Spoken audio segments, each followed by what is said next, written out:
Action and live. Okay.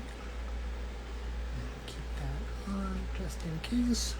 I'm going to start early because I called an audible last week. I need to call an audible this week again, and which is perfectly fine. Which is super funny because I got the memo right after I posted a tweet about planning ahead, being proactive with a bunch of questions from everybody. I first want to say thank you to everybody who's participated with asking questions for Dwell on It, for questions that you have to discover insight from at least the perspective of one trans woman.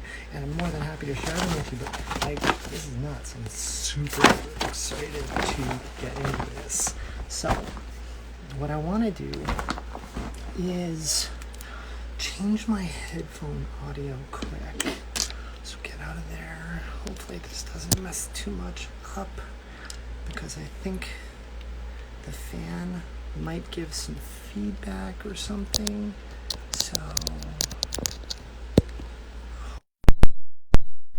that helps. So let's see what happens. So now, of course, I threw that bag all the way away. And Ina asked to take next week's spot. Had a lot of moving earlier today, and I think the 30 degrees kind of pounded the body there, and just also dealing with somebody at home who's not feeling too well too. So I'm like, yeah, just take your space, take your time, get better, right? And we'll just move it to next week. And like I said, I've got tons of questions I can answer anyway. So I'm going to get into this as soon as we can because that's a lot of questions, which is really exciting. So the first question. So thanks again first for anybody who's going to tune in now or later. I'm really excited to be able to share this opportunity with you. Ooh, long one. Okay. I recently saw a commercial for Citi offering true name on their credit cards to help support the LGBTQ plus community, which is great. I am curious as to if other entities allow that and if you've ever run into issues showing identification when using a card or other instances where you show ID. I'm, in brackets, possibly ignorantly, assuming most states follow birth certificate social security info when providing IDs. What is that experience like, and how do you, can't even read my own hand, navigate it. Can't even read my own handwriting. So, okay, so anyway.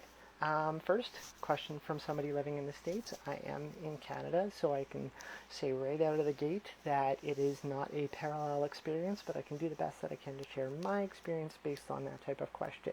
I'm not entirely familiar with the True Name program in terms of personal experience, but from what I do understand about that are two things. One, it was a massive success, which is fantastic to hear, and two, it's pretty linear in the sense of on the back end of the credit card, there still is information just regarding a current legal name if you haven't changed your name yet or anything along those lines. But it allows you to have a credit card printed with your preferred name on it, whether that means you're in the middle of getting a name change or if it's your just preference for status of life or however it may be. Ultimately, though, fantastic success from what I've read about it. In terms of other entities being able to do anything like that, I haven't heard of anything firsthand. I would not be surprised that if there aren't other programs doing anything like that yet, looking at the success of the program that Citi and MasterCard did will likely help advance those types of ideas as well in the future. Now, without overanalyzing it, I wouldn't be surprised as well if it was pretty easy for credit cards or like for something like this to happen with credit cards in today's era, considering that we're largely a tap-based world, and rarely do we ever have situations that include needing to verify your identification with credit card usage nowadays anyway as well, compared to a past life where you'd have to go ahead and bring 13 different pieces of identification to go with your credit card and all that other whatever would go along with it. Now it's as simple as get your groceries or whatever you're buying and just carry on with your way, and you at least have the confidence of having your preferred name showing on your credit card going forward, because it's been in a past life, learning how to acclimate yourself into being in public when you're visibly trans would be, things like, paying with cash, for example, or whatever, to avoid those inconveniences of, not having your name represented or whatnot accordingly. But I don't have a full one-to-one answer about that Citi bit, but I can say with confidence that it's, like I said, it's been acknowledged as a success, which is really exciting to hear. And especially even if that means that you're able to go ahead and do purchases online, for example, and use your preferred name in the billing area, even though that your ship-to name would be your preferred name as well, or so on, depending on how your postal service works too, or your courier service or whatever. So that's an awesome question. I know there's an extension for that, and I do want to make sure to look at those again. Let me reread this. Curious of other entities if you've ever run to issues. No, when it comes to issues, when it comes to showing ID, I think, did I talk about it before? I've only had one instance when it comes to dealing with ID, and it's completely unrelated to purchases. Because my personal path was to, I was comfortable, I was fully comfortable knowing that I'm going to be going through a procedure when it comes to changing my name, and so with that, there would be a period of time of limbo, right, where my identification says, in a past life it said Brad. I'm like, whatever, it says Brad, right, because that's what it legally says on the document until it's legally changed. That was it. And I accepted that. I understand that for many other people that it's frustrating, and rightfully so. So my experience is, like I said, kind of moot, because I accepted it as it is, right? That, I changed my name when I decided to change my name, and I accepted the process and the time that it took and the steps that I needed to do. I'll recap that actually in 2 seconds too. But I want to go through the rest here. Assuming most states follow birth certificate, social security info when providing IDs. And again, in Canada, that short answer, legally based information is going to use that. Like even a provincial health card and whatnot in Canada, right, follows what it says on the provincial health card, no matter what your driver's license says, for example. So that's pretty consistent all the way across the board, because legal information is legal information, and until you legally change your name, right, then it's as such. So that's, I know it's kind of flat, and sometimes it sounds frustrating and complicated, and it's not incorrect, because it's not,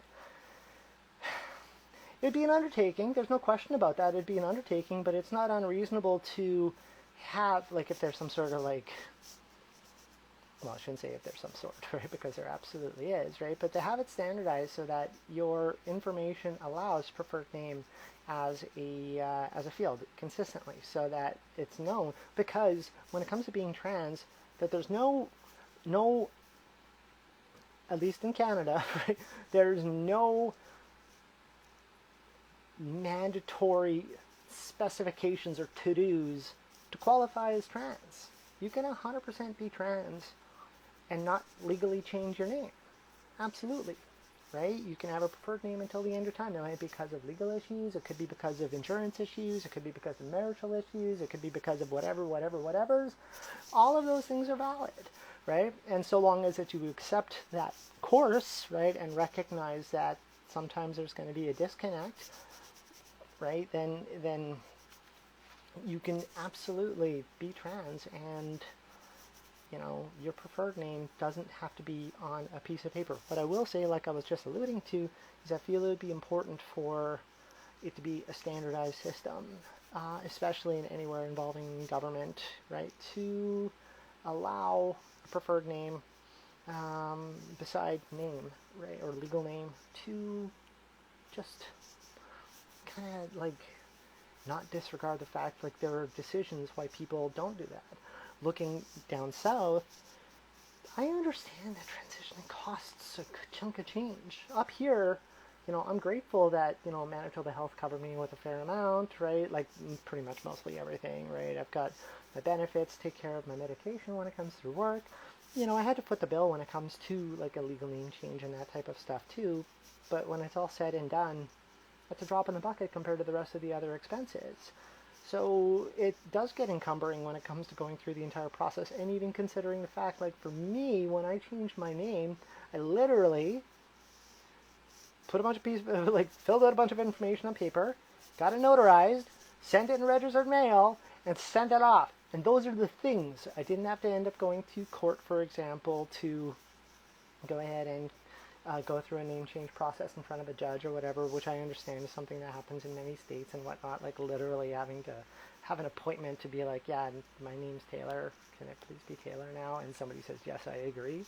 But to me, that's wild, right? I literally just filled information out and sent it out, and I knew things were a go when I got a receipt in the mail saying, we took your money, right? And as soon as that happened, then you know that everything is going through the process. I will go through the name change process in just a couple moments here.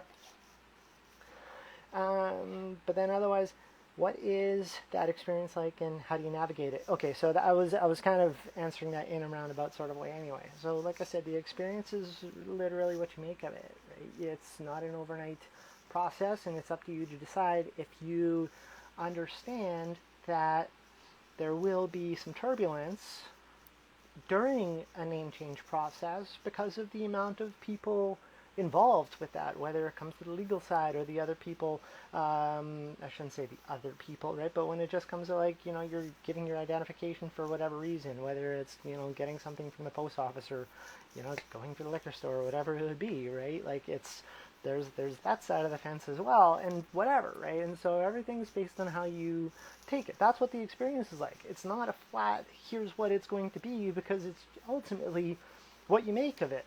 And one thing, it's something that I feel myself very comfortable with, and it's a practice that I'd like to see more people learn to involve in their lives on a regular basis, and it absolutely helps fortify mental health, right? I'm not gonna lie, is it's willingness and willfulness, right? And what it means is what are things that you can control and what are things that you cannot control. Things you can control, for example, is filing for a name change.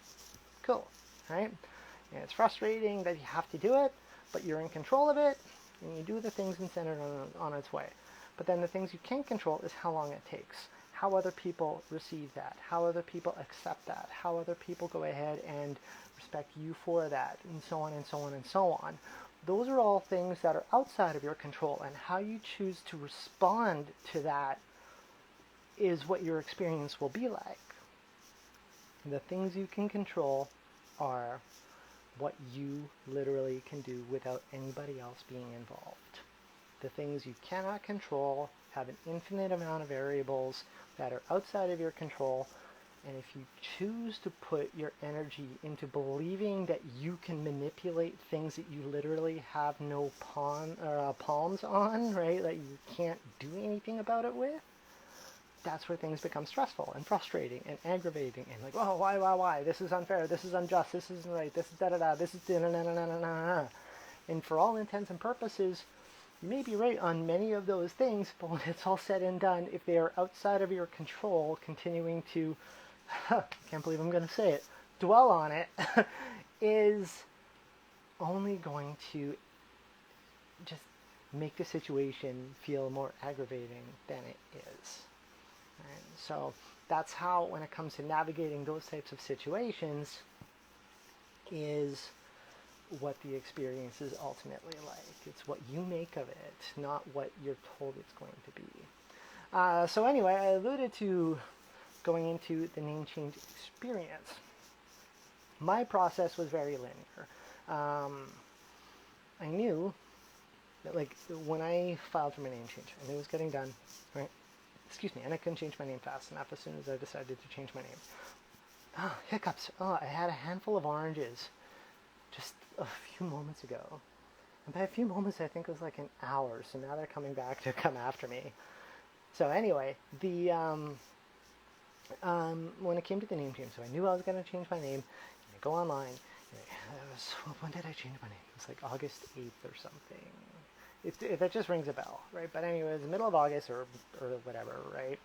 that I decided to go change my name because of the response I got from my parents was exactly as I expected. And it was at that moment I said, fuck it, right? I am tired of doing what I can to keep the happiness of other people in the back of my head.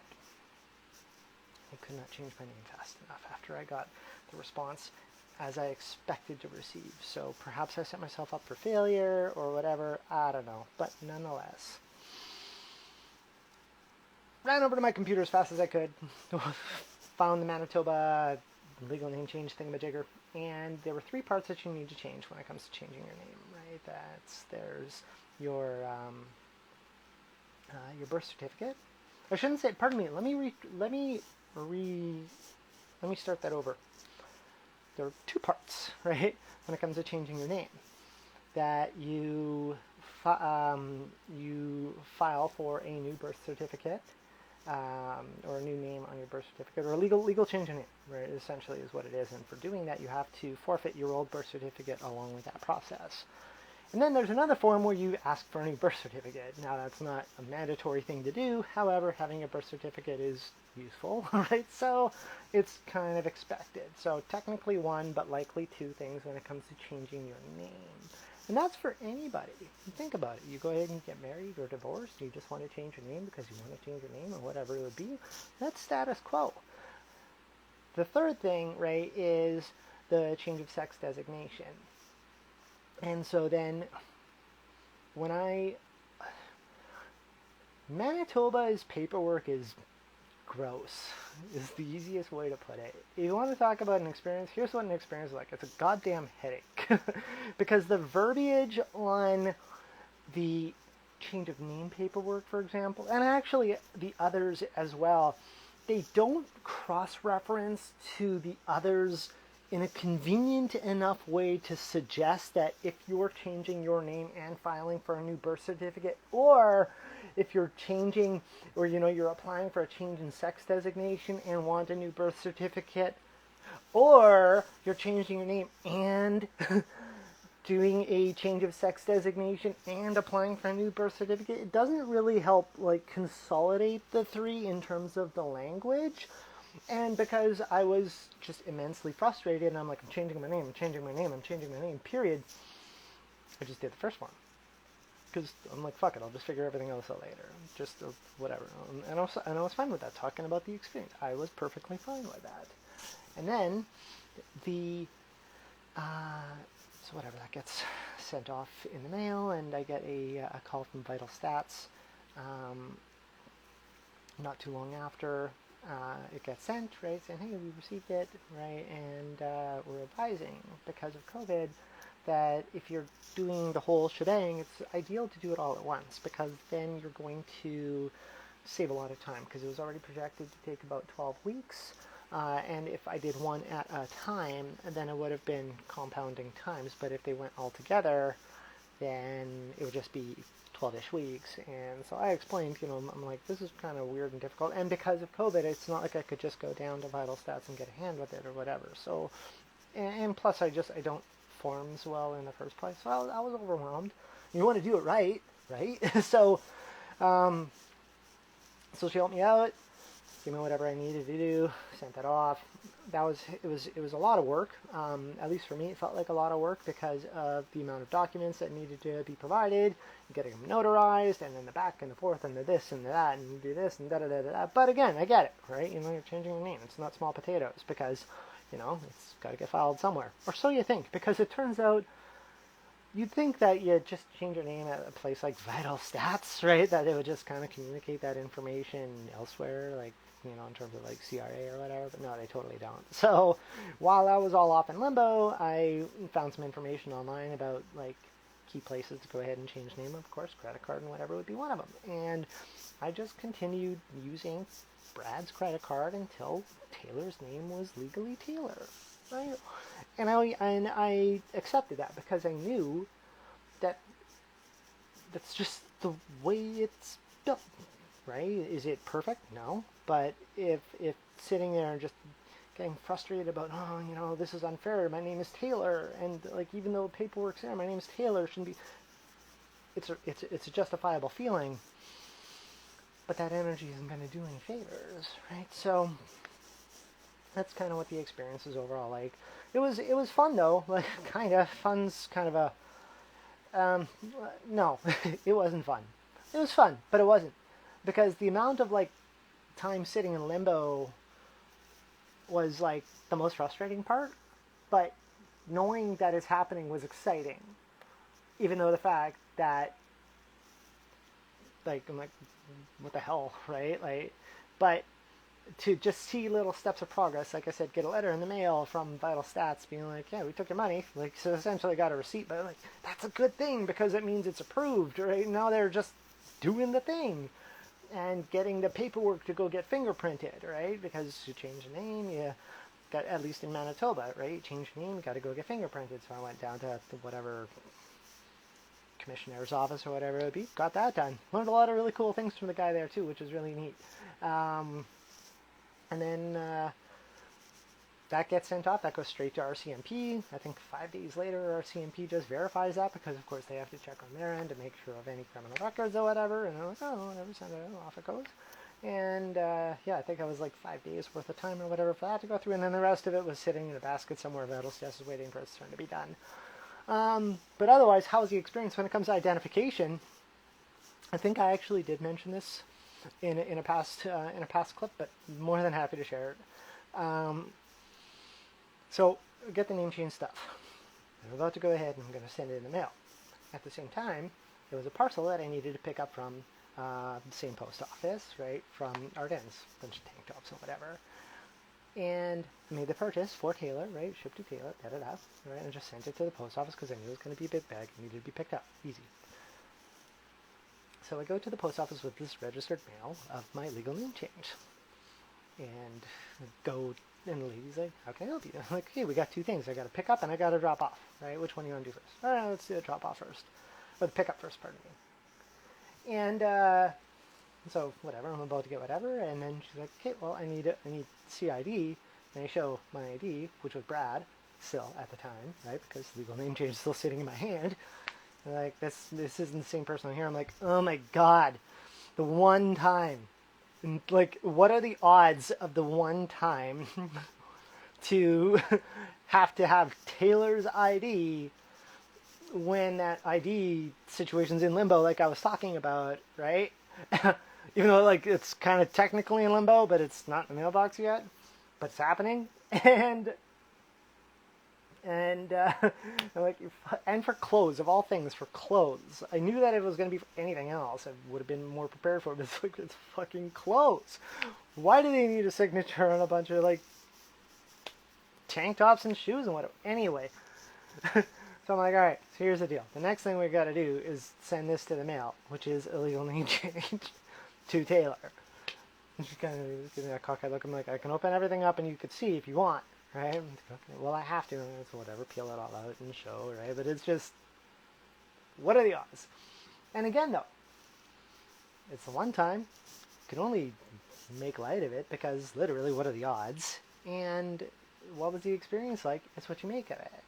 I could have been incredibly frustrated. I could have been incredibly insulted that this, the lady doing her job didn't believe me that I said that my name is Taylor. It's just not yet legally Taylor, so please give me my stuff. Because she has a responsibility to verify that the product is going to the right place and the right person, right?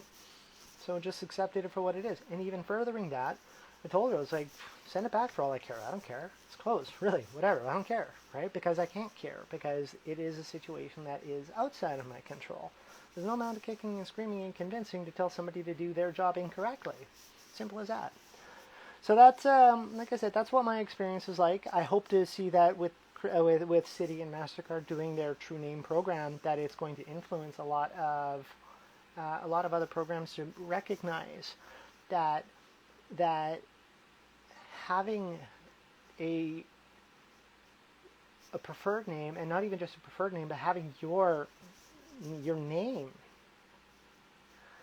be valid does not mean it needs to be also legal, if that kind of makes sense, right? To recognize that my name was Taylor, since the day that I decided Taylor fit me. And it's been valid from that second, even though it took me years to legally change my name, right? And so hopefully this program will help create that recognition that that's how being trans can work for some people. It's not a flip the switch. It's a process, and respecting that process, right, is a huge, huge, huge asset that any organization, any platform, any community can do for helping the trans community. So hope that feels that. That was a really good question. I wish I had more US based insight, but I hope I gave a little bit of a lateral experience with that, so let's try something.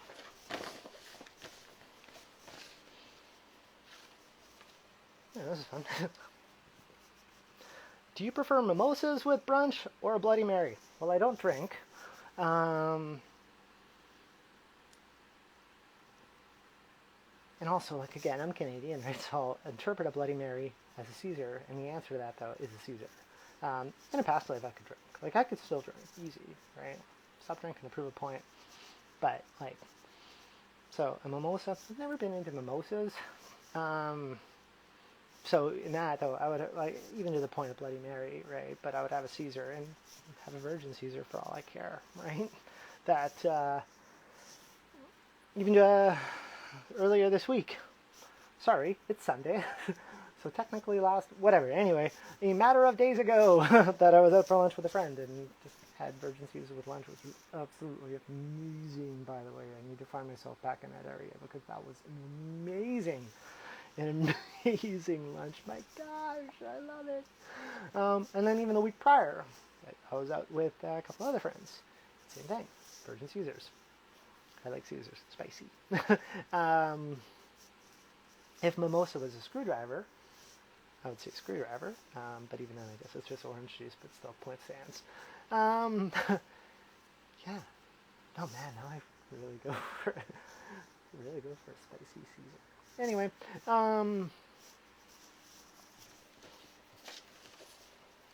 is a fun one. Oh, another fun one. Our hot dog sandwiches.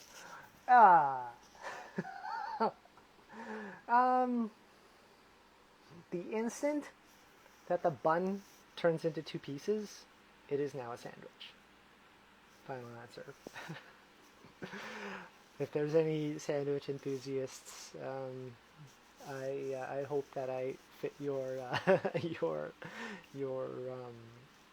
standard for what a sandwich is, but I consider a sandwich to have, a layer of loaf on the bottom and a layer of loaf on the top in whatever form loaf is, right? So if it's a bun, right, and if that bun is still connected, it's not a sandwich. But as soon as it likely accidentally tears, it is now a sandwich. Final answer. And that's why Subway kind of irked me when they were when they would cut out this moat. I don't know if other sub places do this, and I literally haven't observed a sub in ages. Man, I don't even remember the last time I had a sub. But anyway, right? That. At least what I remember was cutting out this V-shaped moat when you shove your crap in it. That's not a sandwich; it's a moat. I don't know, right? I don't know. Every time I saw that, I thought a spinach dip. Spinach dip isn't a sandwich. It's the exact same principle. So, same thing with a hot dog with a hinged bun. It's just like spinach dip. So it classifies whatever spinach dip is.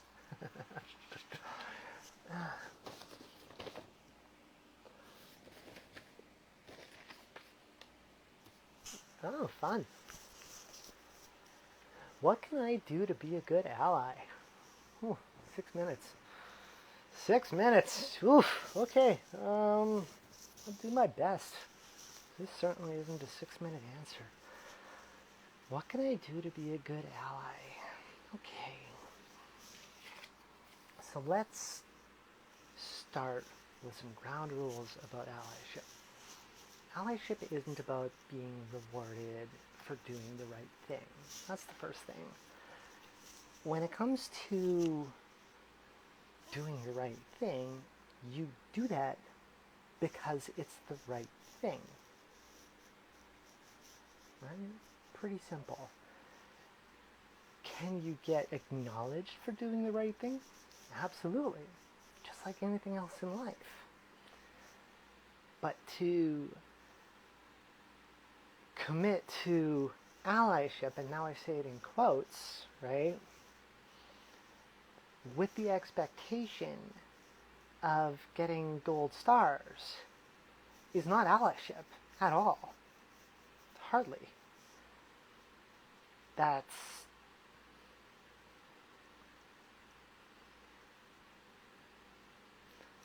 being a loyalist at the minimum. There was another word I was trying to think of. But like, it's allyship isn't the negotiation, right? Of do good and get in return.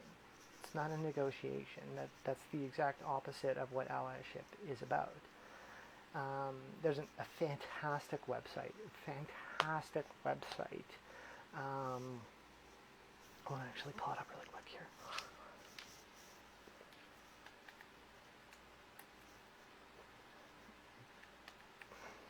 Just so I can read off it so I don't miss it. Trying to reach through cameras and whatever. Guide to allyship.com though.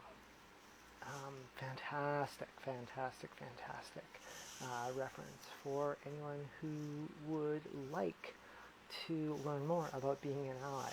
So what can I do to be a good ally? Start with reading that site. Actually, no, don't start with reading that site. Start by understanding that it's not about getting rewarded. It's about doing the right thing. So let me go through some of these points now. Guide to Allyship has seven major principles that any ally is best expected to follow. And again, expectation is not the best word that I can choose to use. What it does do though is it really sets the tone about these are things that qualify what allyship represents. It's not a badge. It's not a brand. You can't just run around and call yourself an ally because you feel like you're helping someone. Allyship is not about loyalty, like I mentioned a couple moments ago. Allyship is not about friendships. Allyship isn't even about teamwork. Allyship isn't about business. Allyship isn't about any sort of conglomeration of, mutual beliefs or whatnot. Allyship is work. But it is independent work for a greater good. Do you work with other people? Yes. But when it's all said and done, it is a personal investment in a situation where you feel that there is something unjust being done, and you have the privilege and the power to use your abilities to create a better solution for people who need your help. I think I phrased that the right way. It's not about getting together and being a team. It's about working together as a team in a common goal. But the team, for example, isn't a model of allyship. The teammates individually are allies working together. Again, I think I'm phrasing that the right way. Trying to at least. Because again, like to the first point here, it's to take the struggle on as your own. It is to take the struggle on as your own, whatever the situation may be, whether it is about trans rights, whether it is Black Lives Matter, name it, right? It is to, even though you might not fundamentally understand the experience personally, that is not what you need to do, but it is to understand that there are people suffering an injustice and that if you were receiving that injustice, you would not stand for that, and you fight against it. Period. Doesn't matter what other people say to you. It doesn't matter what other people convince you about. It doesn't matter about who's right and who's wrong in any communities or whatever. It is a fundamental understanding that this system is failing, and if you were subject to the same marginalization that members of that community are experiencing, you would be flipping tables. And so you take that struggle on as if you were one of those members who were having their human rights taken away, ignored, abused, or so on. 2. Transfer the benefit of your privilege to those who lack it. Shout out to all the cis white men out there. And so not an exclusive policy. I'm white, right? And being white gives me a voice that many people of color don't get to have as easily, right? For an example. But still, cis white men, you're sitting at the top of the totem pole, so here's looking at you. The value of that, what it means is that having that privilege allows you to go into, into places, metaphorically or literally, that marginalized individuals aren't able to approach. And to go ahead and use that opportunity to take the benefits that you have, the people that are able to hear you, the platforms you're able to communicate with, the systems you're able to apply, all of those things, and use those things that come to you without question, and then share that as assets to those who need it. If you know somebody, for example, who happens to be part of the platform to help amplify a message, and you know that you can speak to them and get their ear because of something that you know needs to be heard, please do that. That's an example of transferring benefits, right? Of knowing that you're heard and you don't need to fight to be heard, and you know that who you want to hear you has an opportunity to create meaningful change. Use that ability. Use that ability, because those people who are being marginalized need that. Similarly enough, amplify voices of the oppressed before your own. Case in point. Allyship isn't about you. Allyship isn't about you going, rah, rah, rah, I'm an ally, na, na, na, na, na. You can go ahead and share that proudly, no question. But that comes second. That comes if you're perhaps being challenged about why you're supporting a certain cause, right? It can come with even explaining to the second point that if you're going to pitch something and use your privilege to speak and transfer that power that's mentioned, right? To be able to speak to a platform or somebody influential on behalf of the marginalized groups, you sure as hell don't go to anywhere if you're like, I'm an ally for Black Lives Matter, I'm an ally for trans rights, and because of that I think you need to listen to me. No. You start with, this is a situation that is important to be heard. There are people who are not being heard, and you and all of us need to start to listen, or listen more, or listen harder, or take it seriously, or whatever it would be. And then, I'm more than happy to share, if you're asked, what does it matter to you, is like, because I advocate for this as well, and it's important to me, and if you trust me, then you trust that I'm telling you this is important to be heard. Allyship is not about you. Allyship is about the people you are helping. Acknowledge that even though you feel pain, the conversation is not about you. Did you see a trend yet? It's okay to feel the frustration on behalf of what the marginalized groups experience. You might be able to experience that frustration of being alongside them and how they're not getting heard, or if they're not getting that progression that's deserved, or whatever, and you can feel that frustration. You can feel like, this is bullshit, this sucks, this is terrible. Save it, because the experience that you're dealing with is frustrating, and you can also choose to just leave it at any point, and you choose to stay in because you believe in the values of equal right and so on. But when it's all said and done, you can make that choice. It's not the best choice, but you can still do that. And so for you to grieve about how frustrating it is for you makes it sound, to the people who are marginalized, it sounds like, you're frustrated, that's a lot of work.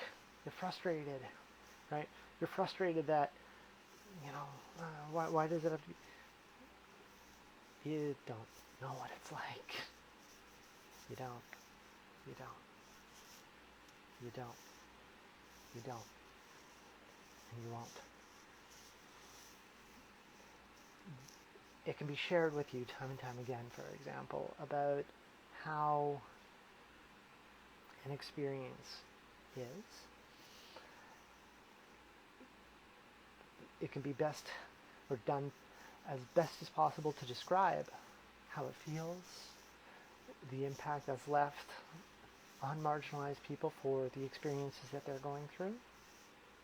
But under no circumstances will you ever experience it firsthand in your heart,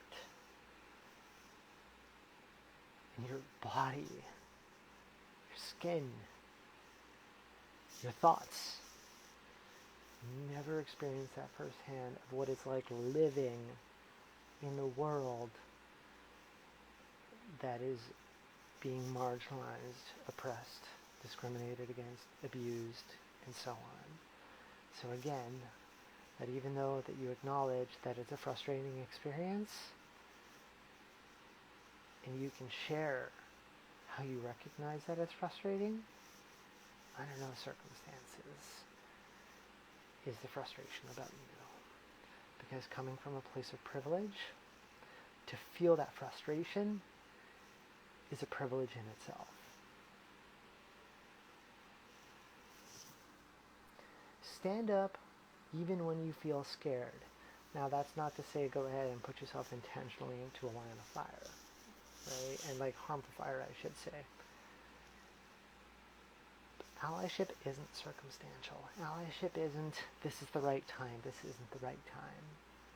Allyship isn't, I prefer over, right? It's not about the right time or the right place, because it's 24/7. Even if you are scared and to be vulnerable and find yourself being affiliated with that marginalized group and losing your privilege, just reframe what I just said. If you find yourself scared to lose your privileges that you have because of an affiliation with that marginalized group, is that not the reality check to get you to fight harder? Because if you agree that it's not worth losing your privilege for that group, are you really being an ally? Or are you just looking for the easy way to get the recognition? Just process that. Own your mistakes and decenter yourself. Do you notice how this keeps going back to it's not about you? Right? Not about you, not about you, not about you, not about you. Owning your mistakes is important. You can absolutely do your best, for sure. And it's entirely possible to not do your best 100% of the time. Also for sure.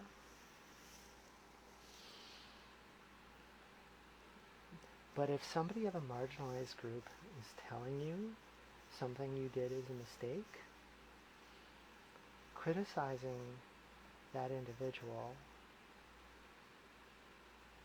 is also a mistake. To tell a marginalized individual, whether it's by action or inaction, that you believe their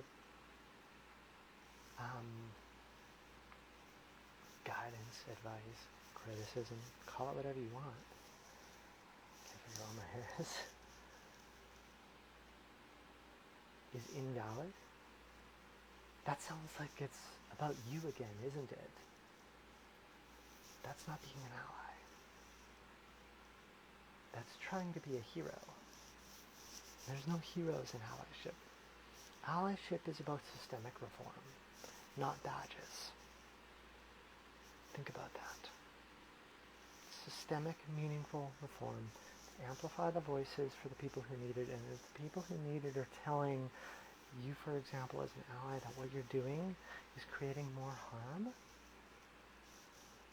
listen to that and apologize for creating the harm. It might not have been your best intention, and you'll learn to do better, but you're not being an ally to encumber people from marginalized groups. And if you dismiss that and choose to continue doing what you feel is right, you're trying to be a hero. You're trying to create a reform based on your policies, which is super interesting because it's not your policies that are important when it comes to allyship. It is of the people who are being discriminated against, and marginalized, and oppressed, and abused, right? So remember, right? Your mistakes doesn't mean you're a bad person, but your mistakes are critical to acknowledge, to know that what you're doing going forward is not putting the people who are on the receiving end of a lifetime of discrimination backwards because of the moment in time that you choose to participate. Remember that. You have taken a moment of your time to contribute to help other people have a better life. Think about that. And then lastly in here, number 7, is understand that your education is up to you and no one else. Now, what that means is do your homework. What that also does not mean is that you're by yourself. It is important to recognize that people from marginalized groups have a various state of affairs, right? Regardless of what they do in their own lives, their own level of advocacy, the way that they cope with discrimination, marginalization, and so on and so on and so on. But it is also not their responsibility to go ahead and pull in allies and hold seminars about what's right and what's wrong, for sure. At the same time, to the point of number 6, it is people from the marginalized groups who are typically sharing with allies when a mistake would happen, typically. And so there is an education in that sense. And then I'll use myself as an example. I am 100% ready to answer questions for anyone, such as this great question here: what can I do to be a good ally? This is a perfect example of a question like that. And I've been speaking about it for 20 minutes now, right? Because what am I supposed to do? I don't know, just Google it, figure it out. How does that go ahead and benefit a marginalized community when somebody's asking me to help the best that they can? So, absolutely, I'll do the best that I can to answer any questions one may have about how to be a good ally. Or whatever else, right? Just day in life, learning what, why is this a challenge? What are obstacles? Da-da-da-da-da-da. But it is critical to do the homework on your own time, on a downtime. I'm going to try to close off with an analogy. I'm going to extend this a little bit, because I know for sure I got to be done in about 10 minutes. So I'll try to close this off with an analogy. I love sports. And, excuse me, I don't know if you heard that, but there's those oranges again. Jeez. Sure. But anyway, I love sports. I love softball. I love playing center fielder, or center field, I should say, especially when it comes to softball. It's typically easy to find me out there. And rec league aside, typical practice is your infield captain, let's climb the ranks somewhat, right? But still stays standard practice. It just stay with me. Your infield captain is typically your shortstop. Your outfield captain is typically your center fielder. And this isn't counting having coaches and captains or whatever, and your old playbook cards in your back pocket and whatever. But when it's all said and done, infield captain, shortstop, outfield captain is center field. And what that typically means too is that those are the individuals in each area that kind of, defines your defensive alignment and whatever. And let's pretend that there is a new player to the team. Familiar with softball, not really a softball player, but familiar enough with it.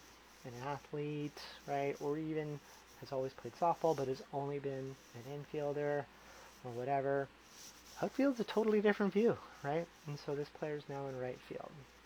Kind of plug him over to the side, but still. Or her, or them.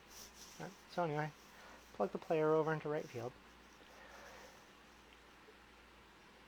And no matter what, if there's a fly ball going to a left fielder or a right fielder, or even to a center fielder, it's always important for the nearby fielder, and there's usually a rover on there too, but let's get aside from the point.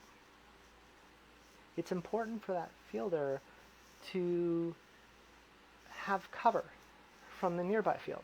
So if there was a fly ball going to right field, and even though that after time I know this player is confident or competence, 99% of the time, I know that they're going to go ahead and catch it, right? I'm still going to cover, because of that 1% of the time that they might mess up. And if they mess up, I go ahead and I pick up the pieces, finish the play, we joke about it after. What happened? I don't know, right? Lost it in the sun. Okay, well, wear your sunglasses next time, dum-dum, right? And just joke it off and call it a night, right? And just get back to the same thing. And even similarly enough, if I've got a play coming my way, I'm expecting either my fielders to back me up too, because I make mistakes too. But even though I'm confident that this player is going to catch the ball, and then it turns out that they just don't catch the ball, even if it's routine, time and time and time and time and time again. But I can tell that they're competent and they truly, truly, truly want to be a right fielder. They want to be in the field. They love the experience. They know that they're creating a better environment for the team. They're doing the best that they can. I will be more than happy to coach them while they're there. Explain, here's where I need you to be, because radius is whatever for me. But I'll also say, I have to change my defensive alignment to cover you more than I feel I have to. And if this doesn't get corrected soon, the other team is going to notice that you're a liability, and they will continue to hit at you. And that means that my defensive alignment on this side of the field is now getting broken apart. And if I have to keep covering you more, that means they're going to start picking apart this side too. So I'll be more than happy to keep coaching you while I'm here with you. And I absolutely need to see you do the work between games to have a chance, right? To be helpful out here. You're not creating harm. You're not making it easy though. So you absolutely have to do the work between games, and I'll coach you through, and I'll be more than happy to answer any questions that you have. Right? Kind of a long-winded analogy, but still holds. And even if they take so long, but show that they're trying, they've earned that spot. Because nobody goes from 0 to genius in a heartbeat. Right? And genius isn't always what's expected, but there's a legitimate effort, and they are doing the best that they can. And they do the best that they can, and they will slowly get better. Right? That's the only way. I didn't magically show up in the field. Right? I only got better with practice, and even more so, taking the time between games to get better myself. Because I knew that I really like playing in the field. And the only way that I'm going to be trusted to be in center field is by busting my tail to prove that I can do it. So this player, they get better slowly and surely over time. May or may not be as fast as I want, but they're trying, and that's the most important part. They oops, they make mistakes, they learn, they try again. They oops, they make mistakes, they learn, they try again. But they're learning, and that's the key thing. They're learning, and they're learning, and they're learning, and they're acknowledging their mistakes, and they're learning. If there's a player who gets drop shift though into right field and does not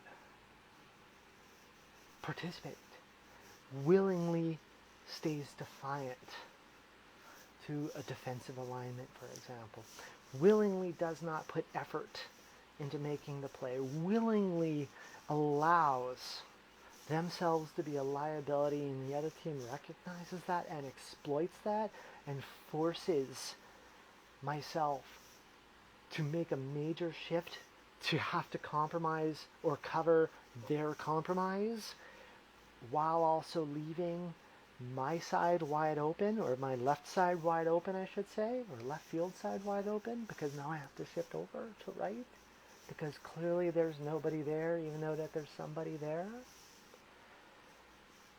The first time I see it happen, maybe it was a hiccup, who knows. But the second time that I see that happen, I say to the team captain or the coach or the whatever, get this player out of here. Because they're actively creating harm. And because of the active harm, they are making it more difficult for me, they're making it more difficult for my teammates, they're making it more difficult for this team as a whole, and it is difficult to succeed if there is somebody blatantly disregarding the needs of the people who are relying on them carelessly. It's two totally different types. But when it's all said and done, the first might not have been the best player, but they're always trying because they're putting the work in between games.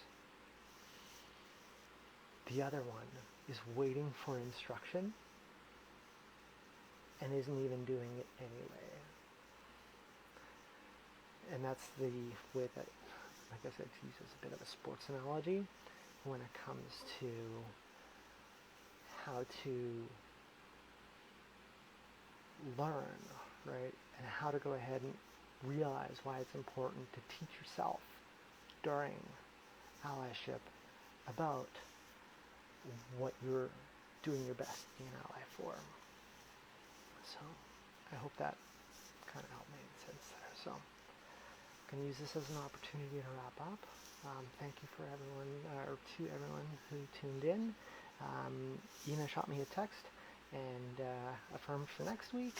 And thank you again to everyone who's going to have a chance to watch us, and hope you have a great rest of your period of time. That's whenever you start watching this or end it, and we'll talk later. Bye.